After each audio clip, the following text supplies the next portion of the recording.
Hi. So during the residency, I want to start an art project and do it to completion to give you an insight to my process. But I also wanted to do a sew along in case anybody was interested in making their own doll. And that can be for whatever reason. If you just want to do it for the fun of it, or if you're interested into taking it further into an art piece or even a career. I wanted to break that up into pieces. So today I'm going to talk about pattern making. One thing I encourage about pattern making is make it all on your own because it becomes your own. I think a lot of the time we can look on YouTube and find a video or look at a hobby store and find a pattern, and those are nice to do. They're nice instructions and they get you to a very specific end result, but I really feel if you make your own pattern, then you come out with a product that is really personal. And so I think if I show you my process of making a pattern, you'll be able to come up with something and tweak it to whatever works best for you. My dolls vary, so the patterns I show you are going to be very long. This is a skunk that I made. He's the second skunk that I made, and I just love I love him. And I say that about every piece, and I know that's kind of a cop-out, but I love him, and I just wanted to show you for example, this piece measures from toe to head about 24 inches, so we're looking at 2 feet tall here. And this is kind of the standard size of doll that I've done. And I'll talk to you about jointing and the patterns and so on. But in comparison, when I want to mix things up, I do change the pattern. So if you look at my buffalo compared to my skunk, the buffalo is a lot larger, and that's by purpose because I made him a little humpback too. I did that by purpose because I think buffalo are just big and in a big presence, and I'm just obsessed with them. So I ended up making a whole different pattern for him. And the head, we're not going to do this type of head when the pattern I'm going to show you, but that'll come along when I'm doing the process of making one, because I'm starting a similar type of doll, and I think it's going to be a crow. So anyway, this guy was pretty big,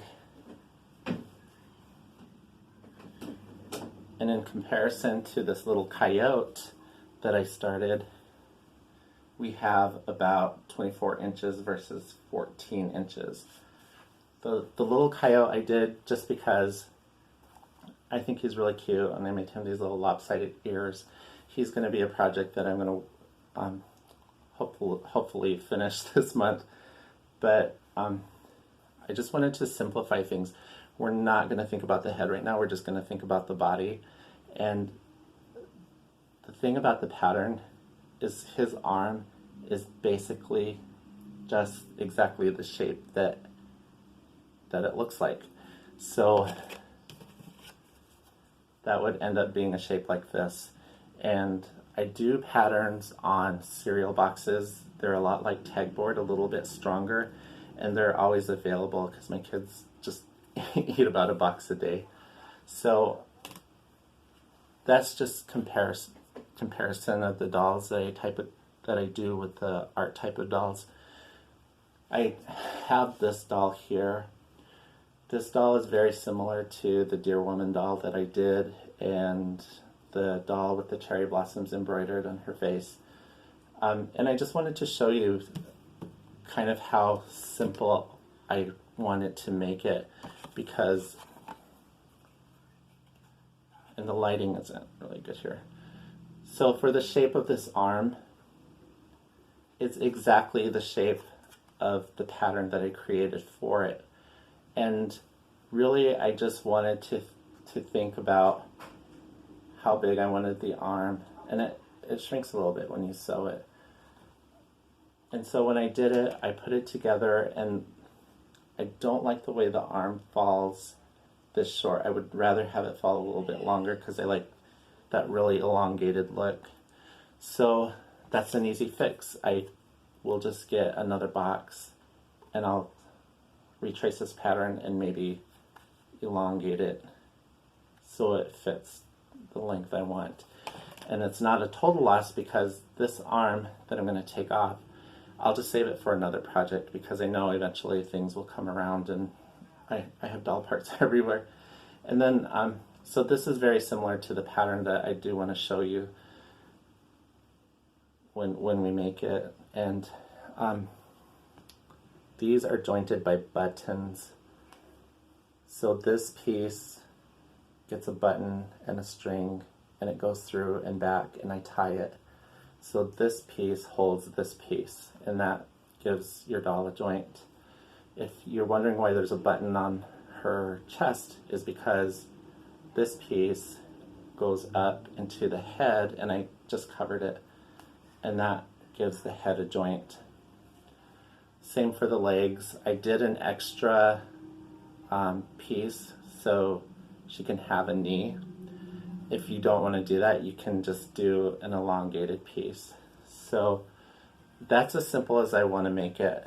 And coming up next here, I'll show you how to trace out a pattern.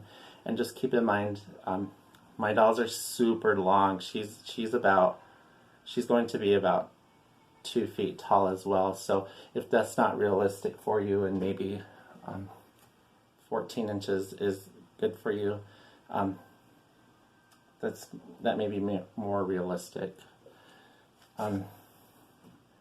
Another pattern that I can show you coming up later will be the pattern for the baby doll. And this is just the most simple doll that I could think of, but it's kind of engineered in a way to give it shape. So we're not going to do this one just yet, but I'll show you exactly how I make this doll too. It's basically cut like, I always say like a gingerbread cookie, like those cookie cutters that you just cut out. But the head, I did something really special with the head to give it more of a 3D shape. And then this ends up being a pattern that's just one piece. So this one is coming up, and I have an affinity to these baby dolls because it's something you can really handle, and it's something that kids can own and play with. When I was making this doll, I just really wanted him to be big, but he's going to be more of an art piece once I start embellishing him or dressing him. But the reason I came up with the baby dolls is because of this doll. Is I made him a lot bigger and fatter than my standard size, and then I was standing here in my art room and I kind of attached him and I put everything together, and he's kind of basically was in this shape here. And I looked at him and I just grabbed him and I hugged him because he was just kind of that size. So I just had my moment with my buffalo doll, and then my son was standing at my door and he kind of made fun of me. So I thought, people aren't going to hug an art doll necessarily, so that's why I came up with the idea for this. And when I show you how to make a pattern, then that'll give you the freedom to make it in any way that you want. So that in turn is just kind of a natural step from distinguishing yourself from something that I do, because I think even if we try and do a similar thing, we're going to have very different outcomes anyway. So that'll be coming up in the next section.